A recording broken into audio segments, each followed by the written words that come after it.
In the Times of India news report dated 1 April 2025, it states, and I quote, that the Telangana Civil Supplies Corporation Limited signed an MOU with Planters Products Incorporated representing the Philippine government to formalize the agreement. Ito bang surge of rice imports by PPI from other countries such as Vietnam, aside from India, ay government-to-government transactions or private transactions? I am asking these questions because of the financial implications. Government-to-government transactions are tariff-free. If PPI is a GOCC, then it can enjoy this privilege. However, if PPI is a private company, it is required to pay the tariff. Mr. President, colleagues, mga kababayan, what we are seeing bears the familiar and troubling marks of crony capitalism, a system in which proximity to power translates into privilege, in which rules bend for a few, while many, our farmers and consumers, are left to suffer. Our farmers are already burdened by rising input costs, low farm gate prices, and the worsening impacts of climate change. Now, the Middle East war and the predicted Super El Nino are driving them to despair. Sabi nga ng isang magsasakang nakausap ko sa Bani, Pangasinan, natatamlayan na silang magtanim dahil hindi lamang mababa ang presyo ng palay, pero luging-lugi na sila sa taas ng presyo ng gasolina at mga inputs. Dadagdagan pa ba natin ang ganitong klaseng sistema na tila pabor sa iilan? Will we allow history to repeat itself under a different name? Kaya naman, Mr. President, I call on this chamber to conduct a thorough and immediate investigation into these highly questionable importations so we can determine, are these actions legal? Were public funds used and are they now at risk? Were permits hastened and exemptions granted? And ultimately, sino ang tunay na nakikinabang at sino ang napag-iiwanan? The Filipino people deserve clear answers. Marami pong salamat, Mr. President. Majority Leader. Mr. President, I move that we refer the Privilege Speech of Senator Liberos to Committee on Agriculture, Food, and Agrarian Reform. Any objection? Hearing none, so referred. Yes, Mr. President, next to avail of the privilege hour is Senator Robin Hood Padilla. I move that he be recognized. Senator Roy Padilla is recognized.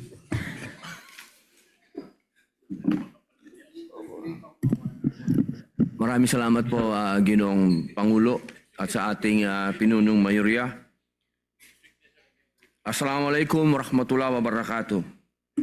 Ginoong Pangulo, mga kapwa ko senador, Senator Risa Ontiveros, Senator JB Ejercito, JB, siyempre ang ating idol, Joel Villanueva, Senator Win Gatchalian, at sa ating mahal na Pangulo, Senator Vicente Soto III.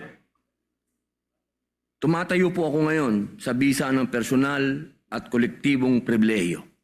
At bilang isang Pilipino na naniniwalang ang pag-aaral ng kasaysayan ay mahalaga sa paghubog ng isang tunay na makabayang mamamayan. Ika nga po ng ating pambansang bayani na si Gat Jose Rizal sa kanyang sanaysay na Filipinas dentro de 100 años. Para saber el destino de un pueblo, es necesario abrir el libro de su pasado. Upang malaman ang kapalaran ng isang bayan, kinakailangang buksan ang aklat ng kanyang nakaraan. Gaya ni Rizal, naniniwala ako na ang pagmamahal sa bayan ay nahuhubog ng malalim na kamalayan at pag-unawa sa mga kwento ng ating nakaraan. Wala pa noong simula ng aking panunungkulan bilang isang senador, ako po ay matibay na tagapagtaguyod ng pagpapabuti ng sektor ng edukasyon. Dahil dito, sinikap kong manatiling mulat at masusing subaybayan ang mga galaw, pagbabago at iba't ibang direksyong tinatahak ng nasabing sektor. Kamangkailan ay napag-alaman ko, Ginoong Mahal na Pangulo, mga kasama, na ang Commission on Higher Education o ang CHED sa pamamagitan ng isang draft CHED Memorandum Order ay nakatakdang i-reframe ang General Education Curriculum ng Higher Education alinsunod sa kanilang mandato sa ilalim ng Republic Act number 7722 o ang Higher Education Act of 1994. Ang partikular na nakakuha ng aking pansin ay ang nakabinbing panukala na maglaan ng isang 3 unit na kurso sa Philippine Studies na kinabibilangan ng buhay at mga akda ni Rizal. Ako po'y nababahala sa maaaring maging epekto ng panukalang ito sapagkat kaisa ako ng maraming historiador sa paninindigan na ang kasaysayan ng Pilipinas ay nararapat bigyan ng higit na pansin at dedikasyon sa kurikulum. Higit pa sa isang simpleng 3 unit na kurso. Dahil dito, ginagamit ko ang aking plataforma sa plenaryo at ang aking kapangyarihan of legislative oversight upang ipaabot sa aking mga kapwa mambabatas, mga ahensya ng gobyerno at sa publiko ang mga alalahanin na sa aking pananaw ay magkakaroon ng hindi maikakailang epekto sa nasyonalismo ng ating mga mag-aaral. Hayaan niyo po akong talakayin ang isyong ito sa 5 bahagi ng aking talumpati.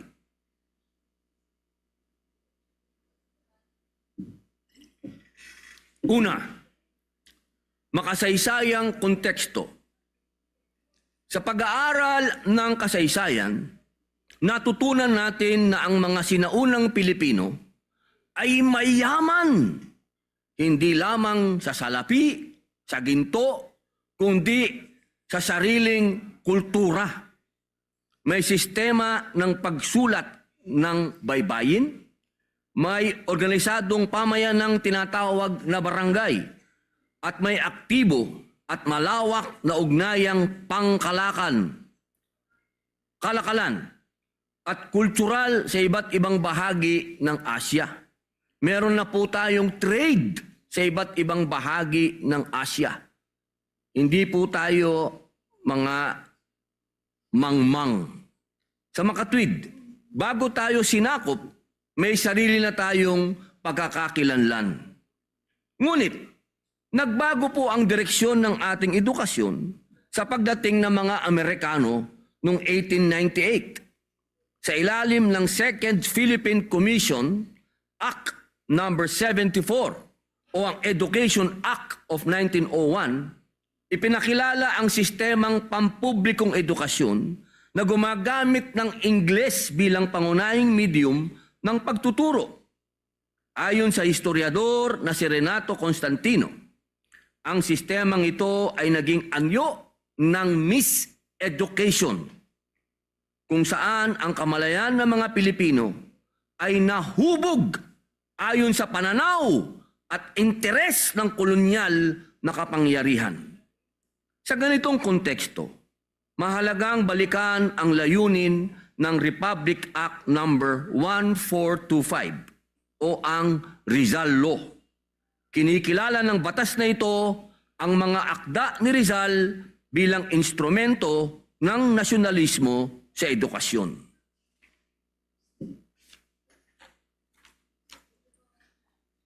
Nitong 2014, ang pag-aaral ng kasaysayan bilang bahagi ng curriculum ay nakaranas ng malaking pagbabago sa ilalim ng Department of Education. Ang DepEd Order number 20, Series of 2014, kung saan hiniwalay ang asignaturang Philippine History sa secondary education. At sa halip, ito ay isinama at hinati sa mas malawak na paksa tulad ng Asian Studies at World History. Sa isang pag-aaral na pinamagatang Disjunctures in Philippine History Education since the K-12 Reform na iniulat din ng The Philippine Star noong 2024. Ipinabatid ng scholar na si Lee Candelaria na kasalukuyang assistant professor sa Hiroshima University at nagtapos ng cum laude ng BA History sa University of the Philippines na ang kawalan ng isang nakatuon at hiwalay na asignatura sa Philippine History sa high school ay hindi lamang nagpapahina sa pag-unawa ng mga mag-aaral sa mga mahalagang pangyayari sa kasaysayan, kundi nagiging hadlang sa mga guro sa kolehiyo na makapagsulong ng mas malalim at kritikal na talakayan. Ang datos na ito ay pinatutunayan ng resulta ng National Achievement Test para sa grade 6 noong school year 2020-2021, kung saan naitala ang mababang antas na 44%, 44% lamang ang proficiency ng mga mag-aaral sa araling panlipunan, kung saan nakapaloob ang pag-aaral ng ating mayamang kasaysayan. Pinapakita ng mga ito na ang disenyo ng kurikulum sa kasaysayan ay may direktang epekto sa lalim ng pag-unawa ng kabataan sa kanilang pagkakakilanlan o identity bilang Pilipino at sa kanilang kakayahang suriin ang mga kasalukuyang isyung panlipunan sa konteksto ng ating nakaraan. Pangalawa, pag-aaral ng kasaysayan bilang mahalagang bahagi ng kurikulum. Mangilan-ngilan na pong video na kumakalat sa internet ang nagpapakita ng mga mag-aaral na tila hindi makasagot sa mga simpleng tanong tungkol sa kasaysayan ng ating bansa. Bakit kaya simple lamang ang mga tanong pero hirap silang sagutin ito? Dito ko po napagtanto, Ginoong Pangulo, hindi sila ang kulang. Ang kulang dito ay tayo, ang sistema, tayo ang nagkulang. Ang kinakatakutan ko, makalimutan na ng kabataan kung bakit sila Pilipino. Dahil kapag nangyari yun, madali na silang mawalan ng paninindigan. Madali na silang mawalan ng pakialam. Madali na silang sumunod kahit mali.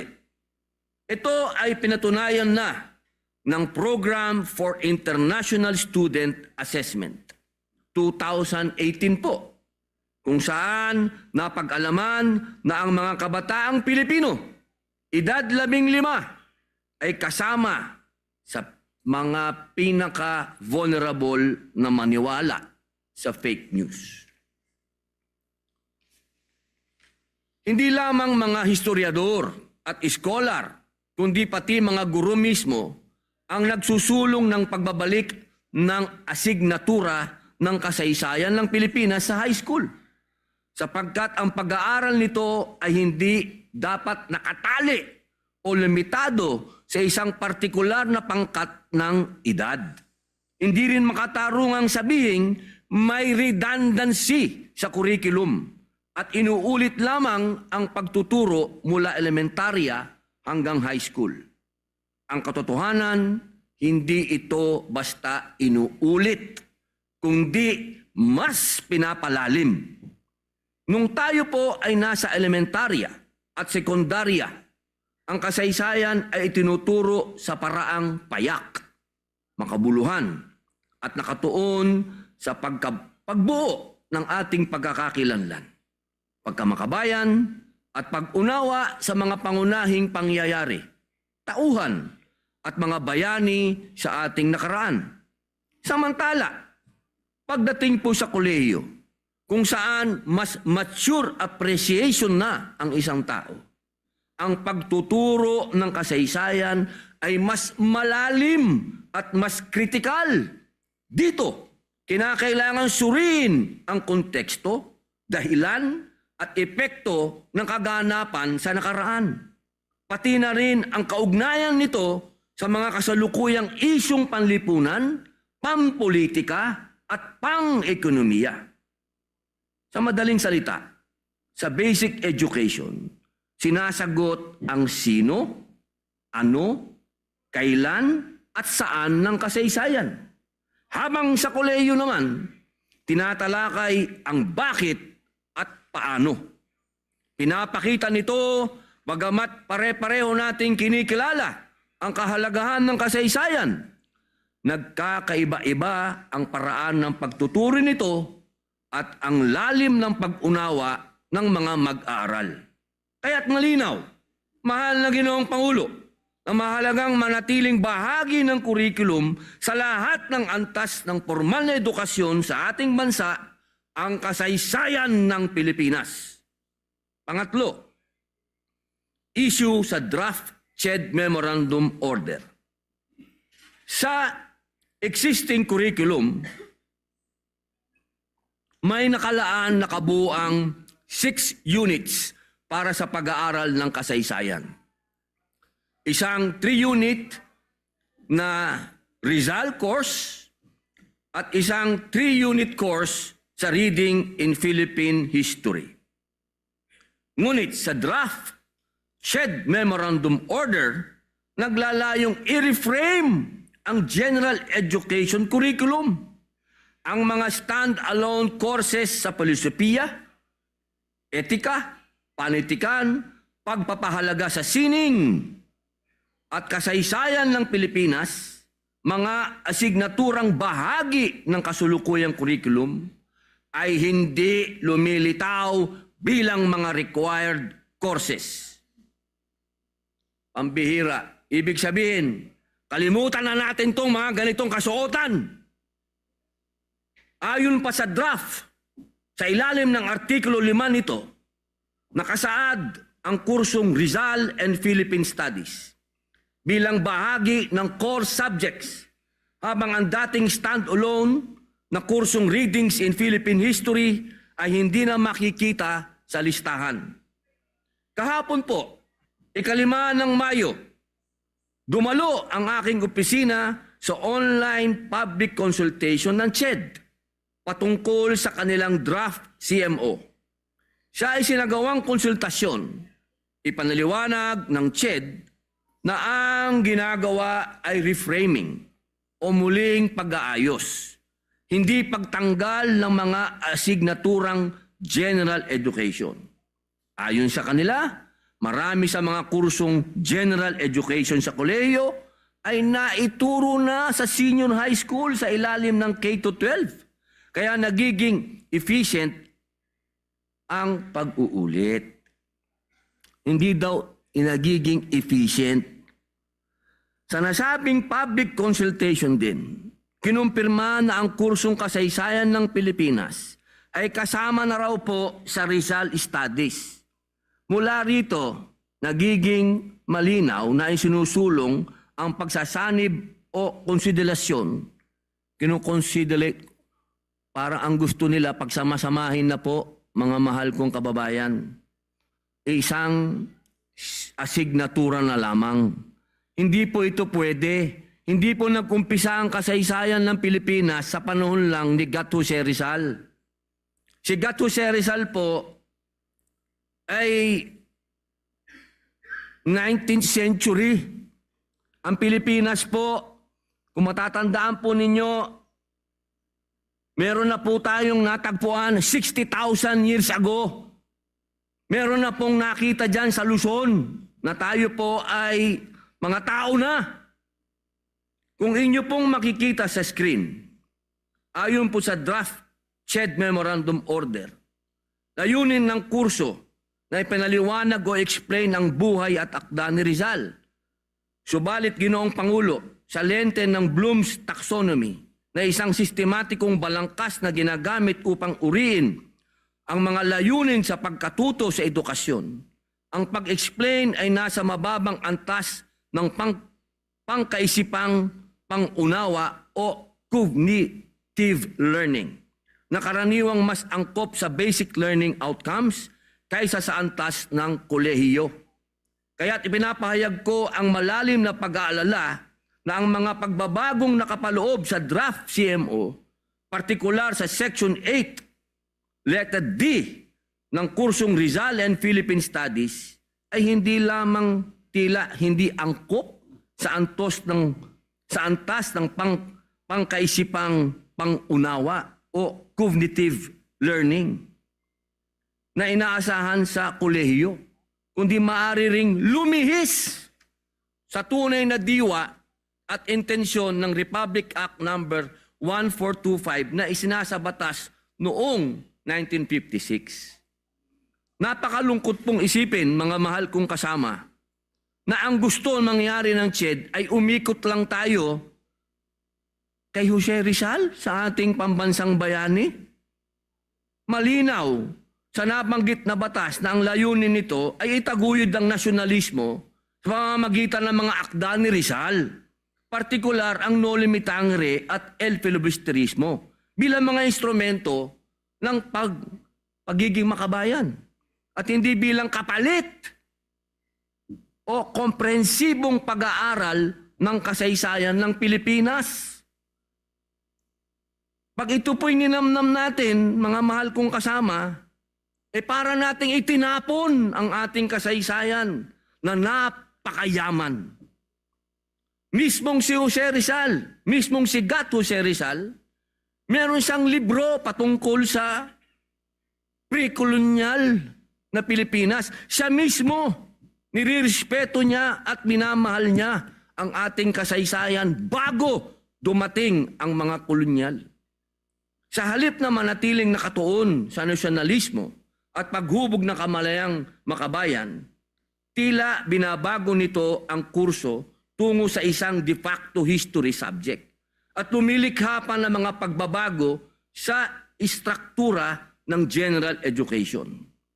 Sa ganitong anyo, ang paggamit ng terminong RA 1425 compliant ay maaaring magbigay ng maling impresyon sa mismong nilalaman at layunin ng batas.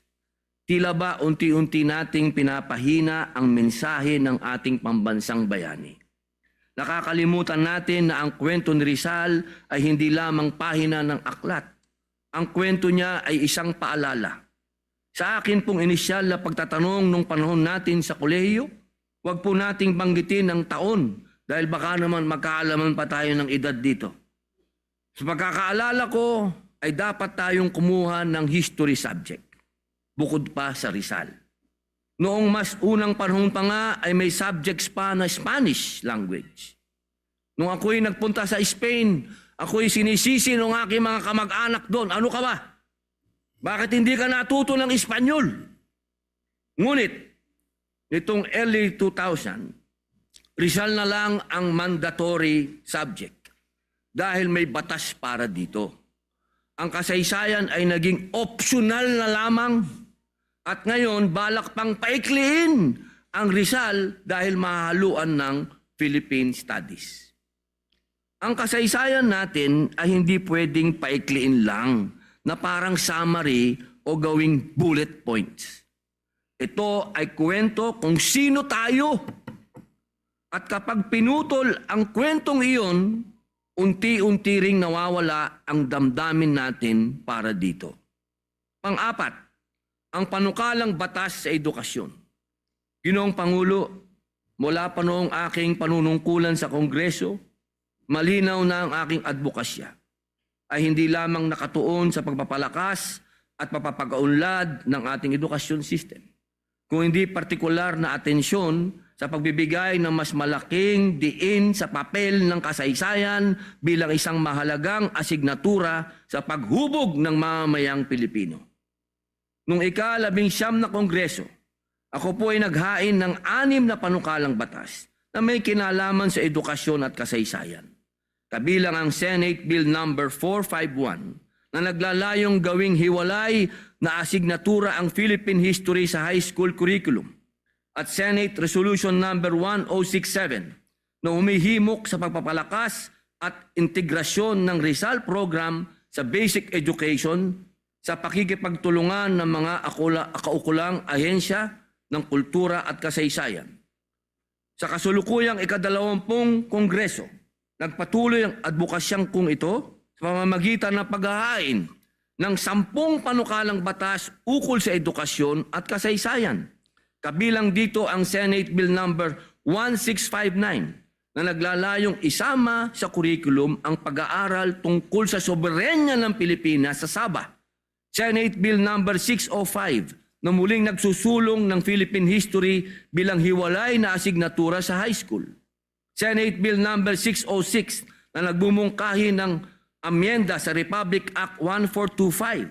Senate Bill number 1300, ang Abrahamic Studies and Religious Act na nagtatakda ng integrasyon ng pag-aaral ng mga relihiyong Abramiko sa konteksto ng kasaysayan ng Pilipinas.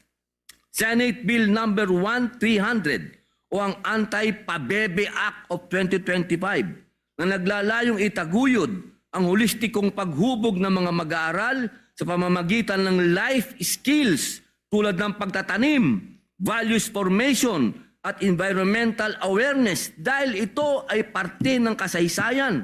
Ika nga ni Gat Jose Rizal sa kanyang sulat sa kapatid niyang si Lucia, hindi lahat magiging doktor, kinakailangan ang mga magsasaka. Ang Senate Bill number 1297 na nagmumungkahi na muling pagsasaayos ng sistema ng batayang edukasyon sa pamamagitan ng pag-alis ng senior high school. Senate Bill number 618 na naglalayong isama ang Bangsamoro history, culture at identity sa pagtuturo ng kasaysayan. Senate Bill number 617 na nagtataguyod ng institutionalization ng ROTC sa mga institusyong pang-edukasyon. Senate Bill number 611 na naglalayong pangalagaan ang malayang pagsasagawa ng reliyon ng mga mag-aaral sa loob ng mga paaralan. At ang kamay-kalan lamang po, ang Senate Bill number 2077 na naglalayong itatag ang karapatan ng mga bawat Pilipino sa malalim at independyenteng edukasyon sa kasaysayan sa lahat ng antas, kabilang ang paglikha ng Interagency Council upang tiyakin ang pagpapatupad nito. Ang mga panukalang ito ay patunay ng aking patuloy na paninindigan na ang kasaysayan ay hindi dapat isang tabi, kundi dapat palakasin bilang pundasyon ng ating pambansang kamalayan at pagkakakilanlan. Panglima at panghuli, legislative oversight. Ginoong Pangulo, hindi po ito pag-atake sa CHED, kundi panawagan ng paglilinaw. Batid ko na ang layunin ng komisyon na tugunan ang mga structural at substantive concerns na ilathala sa findings ng Second Congressional Commission on Education, ang EDCOM 2, kung saan mayroong mga nakitang redundancies sa mga subjects sa kasulukuyang curriculum. Ang aking panawagan, Ginoong Pangulo, ay panatilihing bukas ang diskusyon at isaalang-alang ang punto ng ating mga historiador Huwag sana nating isakripisyo at palabnawin ang ating historical identity kapalit daw ng efficiency at streamlining. Sa kasulukuyan, ang aking opisina ay aktibong nakikilahok sa mga dialogo at public consultation efforts ng CHED. Inggil po sa panukalang memorandum. Patuloy kami sa pagmamonitor sa mga hakbang sa panukalang ito. Sa abot ng kapangyarihan ng aking opisina, layunin ko na makapagbigay ng rekomendasyon, mungkahi at tukuyin ang mga posibleng areas of legislation. Inihiling ko po ang suporta ng aking mga kapwa mambabatas sa hakbang na ito. At ako'y umaasa na sa tamang panahon ay mabigyan ito ng mas malalim na pansin ng Senado, partikular po ng mga komite ng higher education at basic education. Magalang kung nire-refer ang lahat ng katanungan ukol sa usaping ito sa mga tagapangulo ng mga nasabing komite, upang ang ating mga eksperto ang makasagot sa mga ito matapos ang nararapat na pag-aaral at pagtalakay sa tamang forum. Muli, Ginoong Pangulo, nais kong bigyan diin na ang kasaysayan ay mahalaga sa ating pagkakakilanlan. At tungkulin ng Estado na tiyakin kung sino tayo. Dahil hanggat hindi nalalaman ng taong bayan ang kanilang pinagmulan, hindi natin maisasabuhay ng maayos at maisasalin ng kasaysayan sa mga susunod na henerasyon. Tandaan po natin na ang kaganapan ngayon, itong oras na ito mismo, darating ang araw, ito'y magiging bahagi ng kasaysayan. Mga kapwa ko senador, kung ang kongresong ito na ating kinabibilangan ngayon ay huhusgahan sa kinabukasan, maging karangalan nawa natin na tayo ay bansagan bilang kongresong tagapagtanggol ng kasaysayan. Dahil ika nga ni Gat Andres Bonifacio, matakot kayo sa kasaysayan na siyang hindi mapagkakailaan ng inyong mga kagagawan. Maraming salamat po. Mr. President. Joel De Leader. Oh, Mr. President, Senator Joel Senator Villanueva Villanueva. is recognized. Yes, Mr. President, this is just a short manifestation. I really wanted to ask the gentleman from Nueva Ecija and the Bicol region if I can ask some questions, but due to the lateness of the hour, Mr. President, I will just make a short manifestation. One, it reminds all of us yung kasabihan na ang hindi lumingon sa pinanggalingan ay hindi makakarating doon sa paroroonan. Number two, Mr. President, I wish that when the gentleman delivered this his privileged speech, a lot of our colleagues are here listening and discussing this very important issue, Mr. President. I myself, Mr. President, who hails from the Tomasian community, yung UST po, nagbigay din ng reservation tungkol po dito. At yan, si Attorney Mavic, taga-UST din po yan. It's just that I have really some reservations, Mr. President, with this move by the Commission on Higher Education. But at the proper time, Mr. President, we'd like to discuss more about this, as the gentleman a while ago reminded us doon sa kanyang ipinakitang slide na importante na panatiliing bukas po tayong lahat sa diskusyon dahil at the end of the day, we are all students of history, Mr. President. I just feel, Mr. President, na yung 3 units for the entire college course mo, Mr. President, I don't think that's enough for you to really grasp the magnitude and yung lalim na nais mong ipabatid sa mga estudyanteng Pilipino kung ano o sino ang isang Pilipino, sino at saan tayo nagmula. At napaka-importante. Mahabang discussion po ito, Mr. President. I know that, and again, I don't want to belabor this particular issue right now, but I hope and pray, Mr. President, we'll have an opportunity to discuss this very important issue, Mr. President. Maraming salamat, Ginoong Pangulo, and binabati po natin si Senator Robin Hood Padilla. Thank you. Mr. President, also Senator Risa Oteros would like to make a manifestation. Senator Risa Ontiveros, recognized. Salamat po, Mr. President. Ako rin po ay nagpapasalamat sa good gentleman mula sa Camarines Norte at BARM. At gayon din, in the interest of time, at dahil pag-aaralan ko pa ng mas masinsinan yung draft memorandum at yung 5 puna na ni-raise ng good gentleman sa draft memorandum na ito, 2 maikling punto lamang ngayong gabi, Mr. President. Una po, yung ni-raise ng good gentleman ay inireklamo din sa akin ng isang kasama ko dati sa student council sa Ateneo naman, na isa sa mga pamantasan tulad ng UST na nag-raise din ng concerns tungkol dito.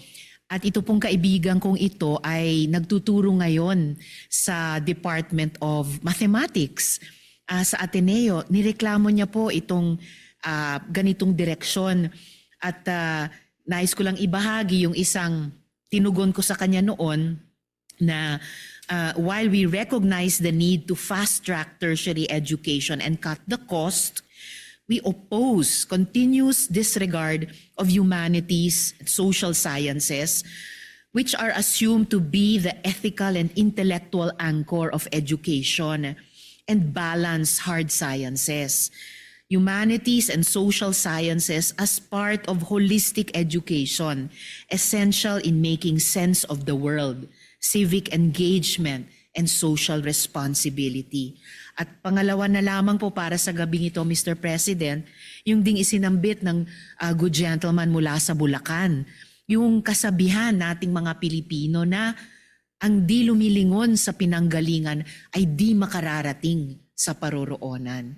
So muli po, Mr. President, maraming salamat sa gentleman mula sa Camarines Norte at BARM. At isa rin po akong kasama dito sa Senado na aktibong lalahok sa napakahalagang diskusyong ito. Salamat po, Mr. President. All right. Jolly Leader. Yes, Mr. President, I move that we suspend consideration. And we move on because Senator Gatchalian and the other senators would like to would like to ask some more questions with Senator Padilla's privilege speech. All right, so no referral at this point. Yes. Okay. Yes, last to bill of the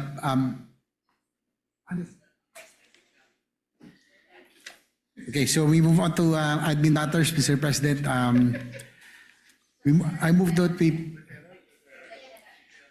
we proceed to a second additional reference of business. The Secretary will proceed the second additional reference of business. Bills on first reading. Senate Bill number 2094, an act amending Section 21 of RA number 7942, otherwise known as the Philippine Mining Act of 1995, and for other purposes by Senator Tulfo E. Be referred to the Committee on Environment. 2095, an act strengthening the implementation, management, and utilization of the Coconut Farmers and Industry Trust Fund, enhancing governance and beneficiary access, amending for the purpose RA number 11524, otherwise known as the Coconut Farmers and Industry Trust Fund Act by Senator Villanueva. The Committees on Agriculture and Finance. 2096, an act establishing the Disability Support Fund for the empowerment, full participation, and inclusion of persons with disability in society and appropriating funds therefore by Senator Villanueva. To the Committees on Social Justice and Finance. 2097, an act institutionalizing a comprehensive regulatory framework on the use of artificial intelligence by Senator Villar C. To the Committees on Sustainable Development Goals, Science, Technology, and Finance. 2098, an act prescribing the use of Philippine indigenous and traditional textiles in the academic regalia of state universities and colleges and local universities and colleges and appropriating funds therefore by Senator Legarda. To the Committees on Higher Education, Science, and Technology, and Finance. 2099, an act providing free tuition for government employees pursuing master's degree in state universities and colleges and appropriating funds therefore by Senator Legarda. Committees on Higher Education, Civil Service. 2100, an act providing universal access to digital learning resources for students in state universities and colleges through the establishment of a national academic content repository and campus-wide high-speed Wi-Fi and appropriating funds therefore by Senator Legarda. The Committees on Higher Education, Science, Technology, and Finance. 2101, and creating the National Coordinating Council for Education, defining its mandate, powers, and functions, and appropriating funds therefore by Senator Legarda. The Committees on Basic Education, Higher Education, and Finance. 2102, and institutionalizing the grant of internship allowance for students in public and private state universities and colleges in the Philippines by Senator Legarda. The Committees on Higher Education and Finance. 2103, and establishing a national framework for university teaching hospitals and integrated academic health system to strengthen medical education and support the implementation of universal health care and for other purposes by Senator Legarda. To the Committees on Higher Education, Health, and Finance. 2104, and mandating the economic reintegration of rehabilitated drug dependents through technical vocational education and training and livelihood programs, establishing the reintegration through skills initiative and appropriating funds therefore by Senator Legarda. Committees on Higher Education, Labor, and Finance. 2105, and promoting learner mobility in higher education by ensuring the timely release of academic records and fair and transparent credit recognition, establishing a national credit transfer and learner mobility framework and for other purposes by Senator Legarda. The Committee on Higher Education. 2106, an act mandating the inclusion of a personal financial literacy course in the technical vocational education and training curriculum of technical vocational institution and technical education and skills development authority training centers by Senator Legarda. Committee on Higher Education. 2107, an act rationalizing and strengthening agriculture education in the Philippines by establishing a national agriculture education system, providing mechanisms for implementation and for other purposes by Senator Legarda. The Committees on Higher Education, Agriculture, Ways and Means, and Finance. 2108, an act strengthening the mental health services of state and local universities and colleges, appropriating funds therefore and for other purposes by Senator Legarda. The Committees on Higher Education, Health, and Finance. 2109, an act amending RA number 9136, otherwise known as the Electric Power Industry Reform Act of 2001 by Senator Villanueva. The Committees on Energy and Public Services. 2110, an act strengthening the Polytechnic University of the Philippines as the National Polytechnic University, repealing for the purpose PD number 1341 and appropriating funds therefore by Senator Legarda. The Committees on Higher Education, Ways and Means, and Finance. 2111, an act excluding systems loss charges, universal charges, and cross subsidies from the value-added tax based on power sales, amending for the purpose Section 108 of the National Internal Revenue Code of 1997 and for other purposes by Senator Marcos. The Committees on Ways and Means and Energy. 2112, an act amending Section 73 of RA number 9136, otherwise known as the Electric Power Industry Reform Act of 2001 as amended and for other purposes by Senator Marcos. The Committees on Energy and Public Services. 2113, an act amending Section 4 of RA number 9994 as amended, otherwise known as the Expanded Senior Citizens Act of 2010 and for other purposes by Senator Marcos. The Committee on Social Justice. 2114, an act strengthening the sugar industry by expanding the mandate and composition of the Sugar Regulatory Administration, rationalizing the allocation of the Sugar Industry Development Fund, and institutionalizing systems for trade remedies and climate adaptation, amending for the purpose EO number 18 series of 1986 and RA 10659, otherwise known as the Sugarcane Industry Development Act of 2015 and for other purposes by Senator Ejercito. The Committees on Agriculture, Ways and Means, and Finance. 2117, an act amending Section 5.3 of Republic Act number 9225, otherwise known as the Citizenship Retention and Reacquisition Act of 2003 by Senator Villanueva. To the Committee on Justice. 2118, an act declaring 100 Islands National Park located in the city of Alaminos, province of Pangasinan as a tourism zone by Senator Marcos. The Committees on Tourism and Environment. 2119, an act upgrading the Lawag City General Hospital in Lawag City, Ilocos Norte into a Level 2 General Hospital to be known as Lawag City Medical Center, increasing its bed capacity, upgrading its professional healthcare services and facilities, authorizing the increase of its medical personnel and appropriating funds Funds therefore by Senator Marcos. The Committee on Rules. 2120, an act institutionalizing the study of Filipino women heroes in the curricula of all public and private educational institutions to promote historical awareness and recognize the role of women in nation building by Senator Hontiveros. Committees on Basic Education, Higher Education, and Finance. 2121, an act granting the Bangko Sentral ng Pilipinas emergency regulatory powers over supervised institutions during a declared national emergency by Senator Villanueva. The Committee on Banks.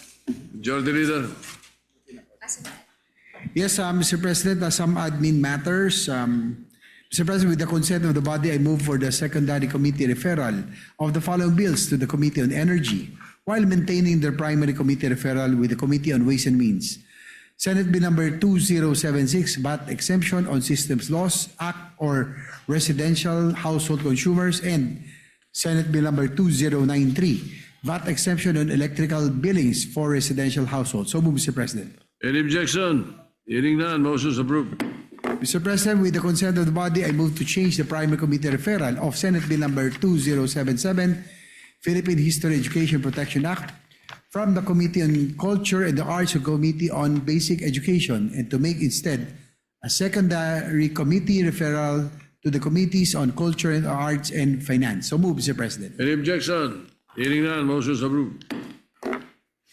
Mr. President, with the consent of the body and conformity of the chairperson of the Committee on Proactive Response and Oversight for Timely and Effective Crisis Strategy or PROTECT, I move for the designation of Senator Amy R. Marcos as the member of the said committee. So move, Mr. President. Any objection? Hearing none, motion is approved. Additional admin matter, Mr. President, Senator Legarda would like to be made co-author and co-sponsor of Senate Bill number 2115, the Pacquiaoan Bill, and Senate Bill number 2116, revised PCG Bill, and request that her speeches be inserted in the records. All right, noted. Majority Leader.